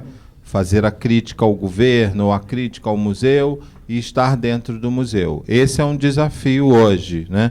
Que é mais do que econômico, é ético, né? Assim, são outras condições, ainda que hoje a gente lide de outra maneira com esses assuntos que a gente acabou de ver, né? Você ainda tem o interesse, ainda tem a inclusão, o museu e a sociedade. Essa é uma discussão ampla e muito importante, né? Então, acho que é além do econômico, né? A ideia do Rio é uma ideia, de fato, uma cidade que consegue juntar, sabe-se lá como, mas a gente produz muito pouco. As marginalidades ao sistema, as nossas marginalidades ao sistema, elas são incorporadas com muita facilidade. Tendo experiências em outros estados, eu vejo, por exemplo, São Paulo tem muito mais culto aos lugares não institucionais, as residências, a Casa Amarela, os ateliês, e a gente acha assim, sabe-se lá por quê, mas a gente acha que vamos fazer lá no mar, sabe assim? Não tem muito esse gosto, nem muito fetiche de ser marginal fora da instituição. A gente não tem esse fetiche. Eu me lembro que eu fiz um mapeamento uma vez de artistas e eu ia para Petrópolis e encontrava o meu aluno do Parque Lage. Eu dizia, para que eu vim para Petrópolis? Eu podia ter ficado no Parque Lage. Mas eu estava ali, né, com aquela esperança do Mário de Andrade. Eu até comecei o meu texto depois de relato falando do Mário de Andrade e do turista que o Mário de Andrade vai incorporar, né? E aí você vai para Barra Mansa e você diz, você mora aqui, sabe? Mas é meu aluno na UERJ. A gente lida, eu acho bom, mas a gente, nesse sentido, a mistura é mais difícil de lidar, porque aí você está no mar e critica a instituição, aí você fala, que estranho isso, porque para nós não faz muito sentido o culto aos espaços periféricos e marginais ao sistema. A gente fica tentando toda hora juntar todo mundo, né? Talvez seja, sei lá, a praia, alguma experiência geográfica, né, que junta todo mundo, né? E aí a gente continua. A novela, né? É isso. Boa tarde. Eu queria entender um pouco, você diz que a rua é o loco da arte nessa época, mas com a reforma do Pereira Passos, ele retira esse povo que vivia na rua. Como funciona isso para os artistas que estavam? Então, ele retira tentando maquiar, mas a gente vai entender que ele não consegue, né? A tentativa de ser Paris, ela é contraditória se pensarmos na classe social, né? Você queria ser Paris e você queria ser uma Paris maquiada, como um pouco Paris talvez se mantenha, né? E ali é o cobertor curto, né? Você pega a Avenida Central e o Morro da Providência. Você fala, peraí, é só uma ruazinha, se você andar 3 passos, acabou. Paris foi embora, né? Assim, então eu acho que essa rua, ela bate na porta, né? Ela jamais foi essa rua desejada por essa construção parisiense da Avenida Central. Ela nunca conseguiu ser. Esses autores, né, como Geoffrey Needle, da Belle Époque Tropical, os bestializados da Belle Époque do Zé Murilo de Carvalho, você vai ter ali autores que mostram o extremo oposto. Aqui na exposição, você vai ver isso nas caricaturas, que eu esqueci de dizer aqui, né? A presença da caricatura é importantíssimo para a construção da modernidade, porque a caricatura mostra a contradição. É o espaço de mostrar a piada, o que não deu certo, de fazer a brincadeira, o xiste e tal. E aí, nessa condição, você abre as revistas, nessa pesquisa, e as caricaturas estão contando tudo. Assim, estão contando que o cara tem um terno que não cabe, usa fraque, mas tem chinelo de dedo, do tipo, vamos parar de afetação, né? Então, eu acho que essa é uma condição. A rua é uma condição que tem o desejo duplicado. Por um lado, ser Paris. Por outro lado, a rua não era da elite, principalmente das mulheres da elite, né? A rua era domínio do povo. E aí esses artistas vão olhar para o pescador, vão olhar para o sambista, né? Eles vão olhar para o carnaval em Madureira, uma pintura da Tarsila. Quer dizer, eles vão entender que alguma coisa estava acontecendo ali que não cabia na Paris da Avenida Central, né? Marcelo, agradeço pela aula, você. Sempre muito agregadora, né? Sempre nós aqui que trabalhamos no museu, que estamos nos relacionando com a exposição, é sempre algo a mais que se acrescenta para olhar e para tentar perceber as questões que o museu vem trazendo, não só em Mulheres Modernas, mas nesse ano de reflexão, inclusive, sobre essa temática e sobre essa contradição de ser um museu municipal, mas, ao mesmo tempo, pensar que é difícil refletir sobre o Rio apenas pela chave da carioquice, que o Rio é mais complexo do que esse recorte, né, identitário que se consagra e que se difunde da cidade. Então, para a gente, é um momento muito especial de se pensar como Museu de Arte do Rio, que é um museu que é situado, né, e que busca criar mesmo historiografias e outras narrativas, tanto para a história da arte como para a história da cidade. Então, eu te agradeço pela colaboração, pela contribuição, e agradeço a vocês também por estarem nesse sábado de outono tão frio aqui, na aula de Marcelo, que teve 500 inscrições só para essa aula. Então, também pedimos assim compreensão pelo processo, porque fica difícil entre clientes interessados estabelecer critérios. Então, foi o critério da espera, da chegada, né, da disposição. Então, agradeço a quem veio, ainda porque é um risco chegar e saber se vai entrar. Então, muito obrigada, e contamos com vocês nas outras aulas do curso e nas atividades da Escola do Olhar. E fica aí o convite para ver, né, e para fazer outras conexões com Mulheres Modernas, que foi um dos pontos do nosso encontro de hoje. Obrigada, gente. Obrigado.